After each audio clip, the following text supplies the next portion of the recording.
Estoy seguro de que esto probablemente no lo sabías, pero la lógica de Aristóteles sigue siendo aún al día de hoy relevante y útil para desarrollar muchos temas en torno a la ciencia moderna, guardando obviamente las proporciones. Han pasado más de 2300 años y la lógica ha crecido y se ha desarrollado en todo este tiempo.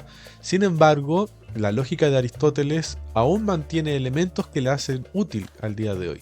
Con esta clase nosotros daremos comienzo a nuestro estudio de la lógica de Aristóteles con el objetivo no solo de tener una perspectiva histórica de cómo se ha desarrollado la lógica, sino también como un elemento útil para mejorar nuestra forma de pensar, aprender e incluso para crear. Nuestro estudio se basará directamente de los tratados de lógica de Aristóteles, también conocido como el Organón. A partir de él iremos avanzando sobre cada uno de sus contenidos, revisaremos cada uno de los detalles sobre los conceptos presentados, desarrollaremos ejemplos y también se presentarán aplicaciones prácticas. No solo no nos limitaremos a leer el texto del Organón, sino que además nos preocuparemos de desarrollar los conceptos, indagar sobre su alcance e introducir nuestras propias reflexiones. A partir de esta clase comenzaremos a estudiar los conceptos de género y especie que aparecen en el resumen introductorio redactado por Porfirio, un filósofo neoplatónico. Desde ahí comenzaremos nuestro estudio e iremos avanzando progresivamente sobre todos los demás temas. En esta clase veremos cómo las jerarquías de género y especie y la idea de diferencia específica han sido claves para estructurar de manera coherente todo lo que nos rodea, y revisaremos todo lo necesario para poderlos aplicar de manera práctica para aprender a enseñar o simplemente para pensar con mayor claridad. Al finalizar estas clases, el estudiante va a ser capaz de comprender los conceptos de género y especie dentro de la jerarquía conceptual aristotélica y su interdependencia. También será capaz de distinguir la diferencia específica, lo propio y el accidente. También será capaz de reconocer cómo los conceptos se ordenan desde el género generalísimo, por ejemplo, la sustancia, hasta la especie especialísima, que corresponde a un individuo en concreto. También será capaz de aplicar el conocimiento del género, la especie, la diferencia específica y el accidente para formular definiciones detalladas. Bien, nosotros vamos a partir estudiando los fundamentos del género y de la especie. Y para iniciar esto, primero vamos a responder la pregunta: ¿por qué estudiar las categorías? Sucede que el estudio de las categorías es esencial en lógica y metafísica aristotélica, ya que permite comprender la forma en que estructuramos el pensamiento y clasificamos la realidad. Aristóteles identificó varios conceptos claves que facilitan esta clasificación, entre los cuales destacan el género, la diferencia específica, la especie, lo propio y el accidente. Estos conceptos no solo son fundamentales para definir los objetos de estudio en la filosofía, sino que también para la argumentación y la demostración lógica. El filósofo neoplatónico Porfirio, en su introducción a las categorías de Aristóteles, sistematizó estos términos para facilitar su comprensión y aplicación. Siguiendo el enfoque de Porfirio, revisaremos los fundamentos de las categorías de manera introductoria y concisa. Siguiendo su metodología, nos enfocaremos en lo que expresaron los filósofos antiguos, en especial los peripatéticos discípulos de Aristóteles.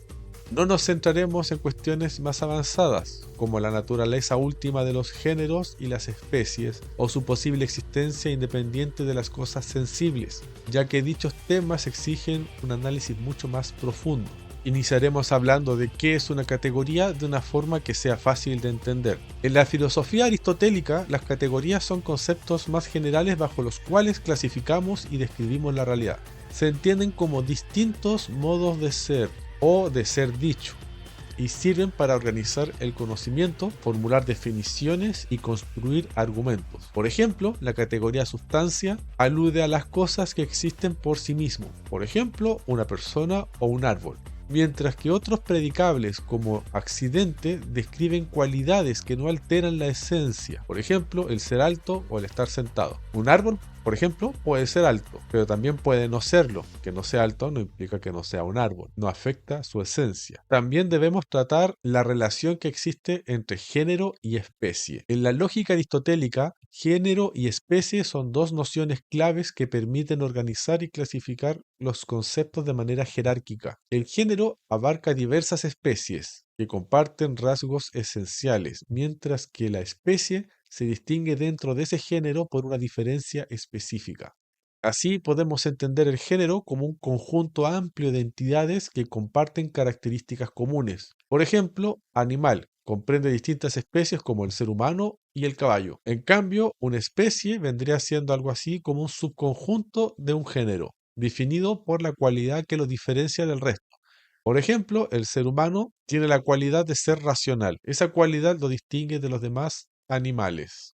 La relación entre género y especie no es estática. Un término puede operar como especie ante un conjunto superior y a la vez como un género respecto a categorías más específicas. Así, animal es especie en relación al cuerpo animado, pero género respecto al ser humano. Eso lo podemos entender un poco mejor mediante un esquema. Tenemos, por ejemplo, todos los cuerpos que son animados. Cuerpos animados. Esto engloban todo un conjunto y dentro de todos esos conjuntos podemos encontrar cosas que son animales y dentro de los animales podemos encontrar humanos. Entonces podemos ver que los animales son una especie de cuerpos animados, pero no todos los cuerpos animados son animales.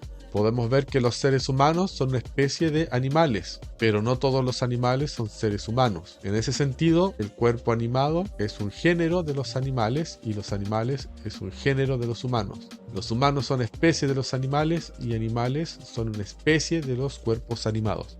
Es por esto que entre género y especie nosotros distinguimos una relación jerárquica. Ahora, ¿qué separa a un ser humano del resto de los animales? Lo que lo separa es una diferencia específica. En el caso de los seres humanos podemos decir que es el ser racional.